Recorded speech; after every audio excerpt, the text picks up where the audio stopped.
I hark back for days when it was less regimented, less industrialized. I'm speaking a lot of the kids, less travel teams. In fact, there was no such thing. Maybe there was a travel team, when I was around. I don't think so.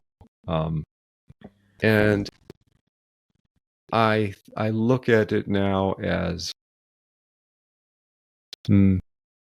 perhaps a disrespect of the individual. I mean, what I mean is that there's not as much figuring things out on one's own. Go to the field with your buddy. I used to go out there with my friends, just a couple guys, and we would no coaching, nothing. Just go out there, throw, hit, talk. And I don't see a lot of that anymore. What I see more is structured stuff of batting lessons and travel teams and a lot of adult interaction. And I see that a lot less happy people in the game, these kids. Yeah, you could say they're playing better these days. Maybe, I'm not sure. And I'm disappointed in that regard. The game itself, I think, is amazing. There's something magical about baseball. It's just, I used to use this quote long ago. I'll keep using it. Sparky Anderson once said it was the greatest game ever created by mankind. Okay, we'll go with that, Sparky. Thank you. Yeah.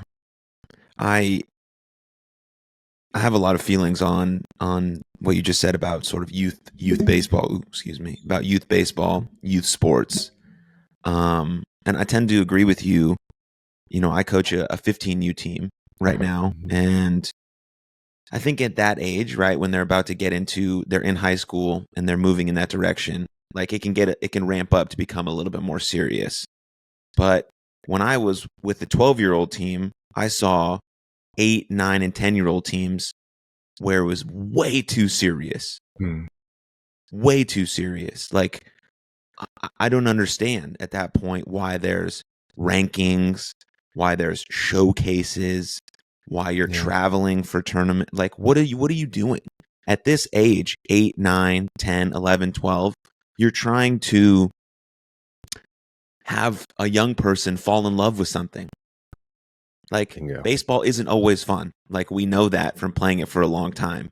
But if you fall in love with the game at 8, 9, 10, because you're watching the major leagues, you're watching college baseball, you're going out and play with your friends, even though you're not very good at it, you're like, I just love it.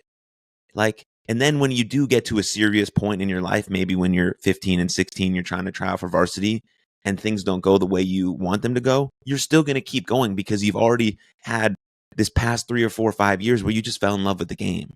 But if it becomes a job, quote unquote, when you're 8 years old, you're done. You're finished by 11. Also because your parents are taking it too seriously, everyone's taking it too seriously, and then you're someone who just doesn't want to play the game anymore. And that's a tragedy for kids to fall out of youth sports before they're even at the age of 13. That's a tragedy for everyone, for our whole civilization, for the lessons that could be learned, for the teamwork, the communication, the cooperation, not just being good at a sport. That's like the least important thing, but like all the other things that you can get, the intangible aspects of playing youth sport. And I think that has to be overemphasized way more than how many teams can I create for my organization so we can make more money, so we can go to more tournaments, so we can hire shitty coaches who don't even care about their kids, who are transactional rather than transformational, and all of these things. And like,